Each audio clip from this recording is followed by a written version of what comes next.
전쟁은 1950년 발발했습니다. 지금으로부터 78년 전 일입니다. 기밀 해제된 극비 문서를 인터넷 검색 엔진으로 얼마든지 찾아볼 수 있습니다.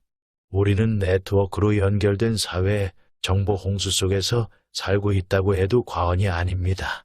6.25 전쟁 소용돌이 속에서 보고 느낀 이들의 야사도 헤아릴 수 없을 정도로 많습니다.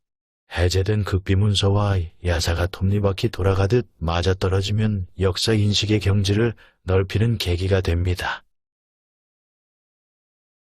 미군정 49일 평양도 그동안 세상에 알려지지 않았던 야사입니다.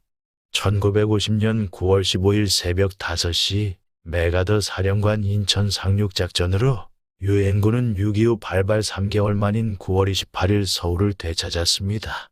동부전선은 10월 10일 원산을 점령했습니다.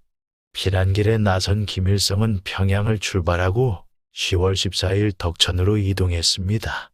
10월 12일 야심한 시각 영화 촬영소가 있는 형제산구역 관사에 도착한 트럭에서 내린 고모가 중국 당동으로 가는 중이라면서 부친에게 함께 가자고 했습니다. 날래 타시라요? 내래 안 가갔어? 안 가갔으면 우리 집에 가주시라요. 기케 아마 그 당시 고모부는 외무상이었고 고모는 조선민주여성동맹 문해부 책임자였습니다. 그래서 부친이 영화 촬영소 건설 책임자로 근무 중이었습니다. 고모와 헤어진 다음 날 우리는 형제산구역에서 평양시청 인근의 고모 집으로 급히 왔습니다. 김일성은 평양 사수를 지시하지 않았기 때문에 시가지는 평온했습니다.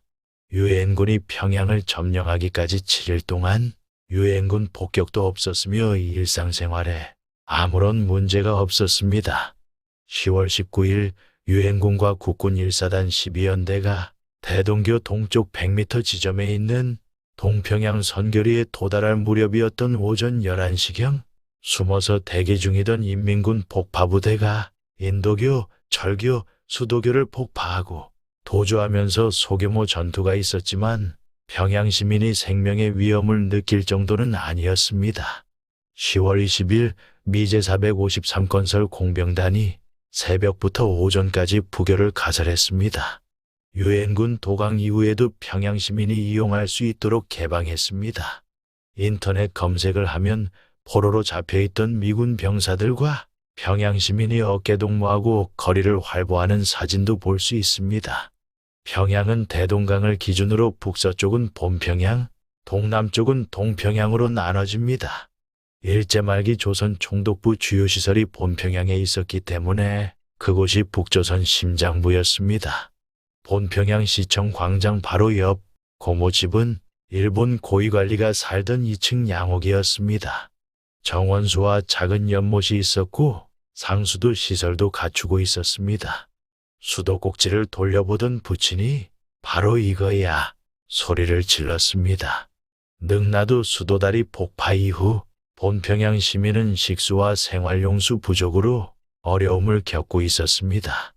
부친이 평양시청으로 달려갔습니다. 그날 오후 도무지 믿을 수 없는 일이 벌어졌습니다. 조선중앙은행 지폐를 가마니에 담아 소달구지 세대에 싣고 부친이 집으로 가져왔습니다. 그날부터 무장한 치안대원이 우리 집 보초를 섰습니다.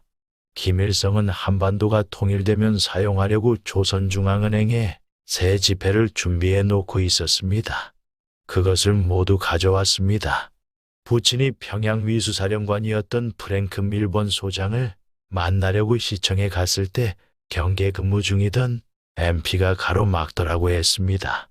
때마침 통역관이 지나가다가 무슨 일이냐고 물었고 폭파된 수도교 복구 문제를 상의하려고 왔다고 말하니까 통역관이 밀번 소장을 만나게 해주었다고 합니다. 밀번 소장을 만난 자리에서 나는 압록강 수풍 발전소에 근무했던 기술자이고 철골 구조물을 설치하는 한성암 명회사 대표이며 수도교 복구공사에 필요한 기술자도 얼마든지 동원할 수 있다는 취지의 말을 했다고 합니다. 밀번 소장은 마치 기다리고 있었던 사람처럼 그 자리에서 승낙을 했고 폐쇄령을 내린 조선중앙은행 돈을 가져가서 공사를 하라면서 어깨를 두드려 주기까지 했다고 합니다. 밀본 소장은 평양 위수사령관이라서 질서 유지 차원에서 이미 치안대를 만들도록 지시를 내린 바 있었습니다. 평양 시민의 경제 활성화도 모색 중에 있었고 능라도 수도교 복구공사가 시급하다는 사실도 알고 있었다고 봐야 합니다. 나는 밀본 소장에 대한 궁금증을 해소하려고 인터넷 검색을 하던 중 그 당시 국군 사단장이었던 백선엽 자서전 징비록에서 다음과 같은 기사를 읽었습니다. 밀본 소장은 나의 군사적 스승이다. 적의 공격 앞에 궁지에 몰리다가 반격의 기회를 잡기 시작한 낙동강 전선에서 그를 처음 만났다. 국군 1사단이 미일군단에 배속되면서 나는 낙동강에서는 물론 평안도 운산에서 적의 공세를 막아내며 후퇴할 때도 그의 지휘를 받았다. 대구 한과수원에서 그를 처음 만났을 때의 인상이다. 그는 당시 강아지를 데리고 놀고 있었다. 장군이라기보다는 촌부에 가까운 모습이었다. 그는 모든 사항을 사전에 꼼꼼하게 점검했다. 이것저것 따져본 다음 상대가 믿을 만한 사람이라고 판단하면 그 뒤로는 전폭적인 신뢰를 보냈다. 나는 10월 13일 밀본 소장 포고령 제1호도 인터넷 검색으로 찾아냈습니다. 대한민국 정부는 평양을 시려 지배한 적이 없을 뿐만 아니라 한국군도 유엔 참전국 소속이기 때문에 국군이 선봉에 서서 평양을 탄환했다고 하더라도 북한 지역을 통치하는 것은 온당하지 않다. 그런데도 불구하고 서울에서 10월 19일 평양시정위원회 사람들이 왔습니다. 6.25 전쟁 발발 2년 전부터 이승만 정부가 임명한 관료들이었습니다. 평양시장, 부시장 2명, 경찰서장, 소방, 보건, 후생, 사회, 교통, 재정 및 농상, 법무, 문교부 책임자와 행정조직 132명, 명단이 대잡으로 나붙었습니다. 그들이 앞장서서 평양 시민을 동원했기 때문에 10월 27일 이승만 대통령 환영 행사를 시청광장에서 할 수 있었습니다. 그들이 할 수 있는 일은 거기까지였습니다. 이승만은 개인 자격으로 평양에 왔습니다. 밀본 소장이 허락하지 않았기 때문에 평양시청 사무실이 텅텅 비어 있는데도 그들은 사용할 수 없었습니다. 어느 여관 입구에 평양시정위원회 간판을 걸고 무의도식하는 신세였습니다. 은행 돈을 모두 가져온 부치는 그들을 만나지 않았습니다. 부치는 유엔 결의안을 이미 알고 있었고 이승만이 정치쇼를 한다고 보고 있었습니다.